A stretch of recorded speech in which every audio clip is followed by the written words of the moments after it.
At dahil kapapasok lamang po ng bagong linggo, mabuting alamin na natin ang magiging ulat ng panahon sa mga susunod na oras mula sa aming kasamang si April Enerio. April, magandang hapon sa iyo. Magandang hapon din, Habiba. Sa ating balita, nananatili pa rin si Bagyong Kenan sa Tropical Depression category habang nananalasa sa silangan karagatan ng Pilipinas. Alas 10 na umaga namata ng sentro ng bagyo sa layong 800 kilometers silangan po yan ng Giowan, Eastern Samar. Taglay pa rin ito ang lakas ng hangin na 55 kilometers per hour malapit sa gitna at kumikilos pa north-northwest sa bilis na 7 kilometro kada oras.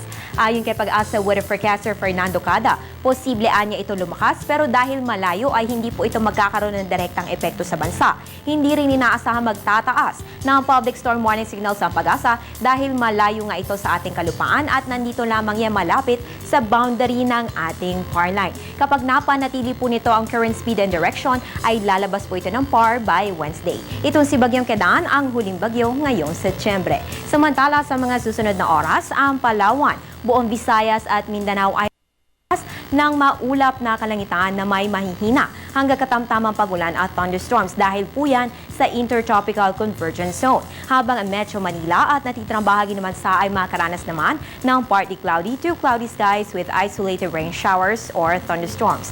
So yan po ang aasahang lagay ng panahon ngayong Lunes. Para naman sa ating localized weather updates, marami-rami ngayong lugar sa Mindanao ang nakaranas ng pag-uulan dahil po dito muling naglabas ng rainfall advisory ang Pag-asa ngayong hapon.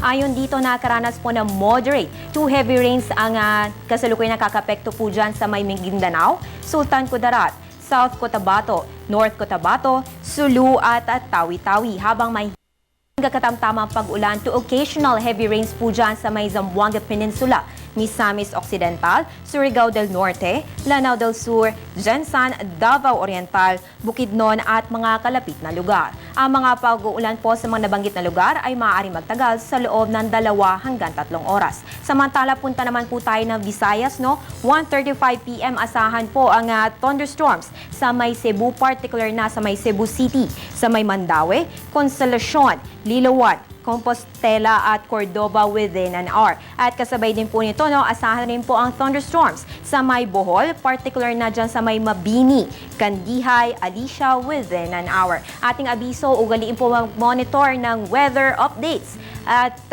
weather conditions kung saan man kayo naroroon. I-check lamang ang Panahon TV website, Facebook at Twitter accounts. Antabayanan na rin ang susunod na weather update kasama si Weatherman Harry Bayona mamayang alas 3 ng hapon.